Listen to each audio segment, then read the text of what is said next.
I'm Royston Guest and welcome to the A to Z series of business growth. Here we are at letter J, and what's the J all about? It's about juggling. And it's about juggling those multiple balls that, particularly as business owners, leaders and professionals, we seem to be juggling or spinning the plates, whichever analogy or metaphor you prefer to use. The multiple hats that we wear every single day, constantly putting one hat on, taking the other hat off. I don't know about you, but sometimes it can feel like you're leading a pinball life. You're bouncing around from one crisis or opportunity to the next. And the days, the hours just seem to fly by, and you get to 5 o'clock and you think, have I really covered everything that I wanted to cover? Now, the challenge is that time flies, and there's no doubt time is one of our precious commodities that we can have. Time flies, but here's the great news. You're the pilot. And I guess the question that will really bring into context this whole focus of today's A to Z series about juggling is, do you want to become just a better juggler even, or should you be focused on thinking about what you're juggling in the first place? And actually, probably you're successful and there's a combination of those two things. A, becoming a better juggler, but also thinking about what you're juggling in the first place. So off the basis of that question, let me share with you a couple of key ideas that will help to bring this into focus in thinking about how good you are at juggling, but also what you are juggling every single day. So the first is this. The number of times I hear people say to me, Royston, I'm so busy at the moment. And the challenge is, the more you repeat that to yourself, the more it becomes a self-fulfilling prophecy. And if you constantly tell yourself that you are really busy, then your mindset will develop strategies, ideas to justify the message that you keep programming yourself with, and therefore you will start to become really busy. And my challenge is always when people say to me, Royce, I'm really busy, is to disrupt thinking and saying, it's great being busy, but are you productive? And it always stops people in the mental tracks when I ask that question, as they ponder and think about that question. Are you just being busy, or are you being productive?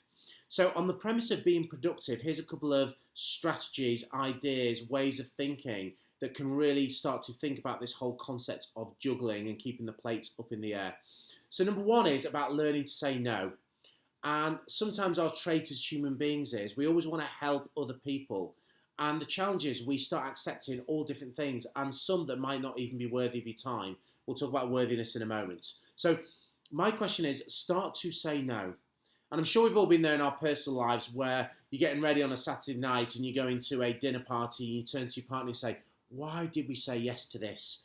Who accepted this invitation when you really don't want to go? You want to either stay in and put your PJs on or your tracksuit bottoms and just get the popcorn out, or a glass of wine or a gin and tonic and watch your favourite movie. And it doesn't just happen in our personal lives. So many times we're saying yes to things when we should really be saying no. And the beauty is, when you start saying no to the unimportant things, it allows you to say yes to the important things. The important things that are really worthy of your time, the important things that are really going to allow you to catapult yourself forward in realising your personal and professional goals, and the important things that are really going to move you forward in realising personal and professional success. So that links nicely into the second strategy as part of our juggling piece. And the second thing is the focused, penetrating, probing, piercing question that simply is, what is worthy of my time?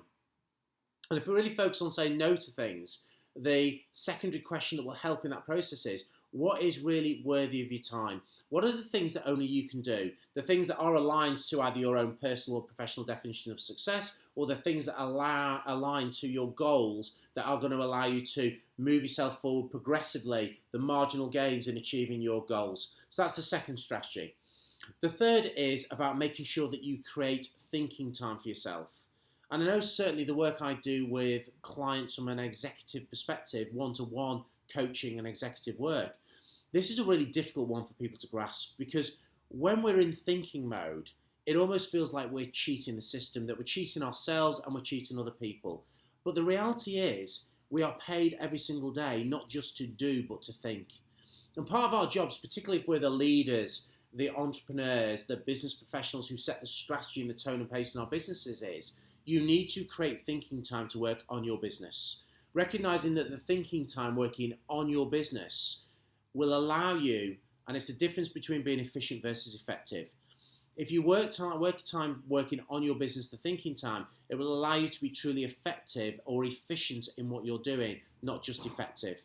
So are you creating time, thinking time to work on your business? And that's about committing in your diary to block out time for self in small bite-sized chunks, whether it's on a Monday morning or it's on a Friday, and just to create that thinking time. And it's so easy for us to get our heads into the trees, to get so busy on the hamster wheel of life, that when you do get that helicopter view, it allows you to look at stuff from a different perspective. So that's our third strategy linking into juggling.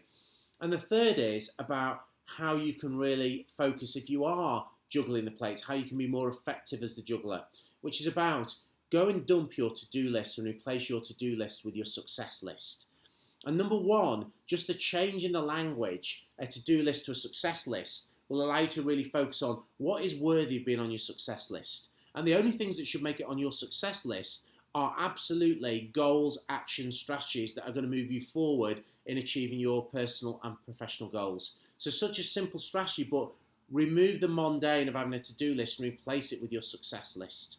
So there you have it. We talk about being the juggler, and there's no doubt in the fast-paced world that we move in today, we are constantly juggling and spinning the plates. But my question is it about becoming a world-class juggler, or is it also about reflecting and thinking about what you're juggling in the first place? And success for you will be a combination of actually addressing both those factors. And maybe some of the ideas I've shared with you today will just help you on that pathway and that journey.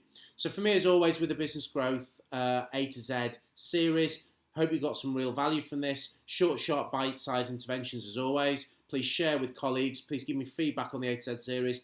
And I look forward to sharing with you the next letter. So for me, Royce and Guest, until then, goodbye for now.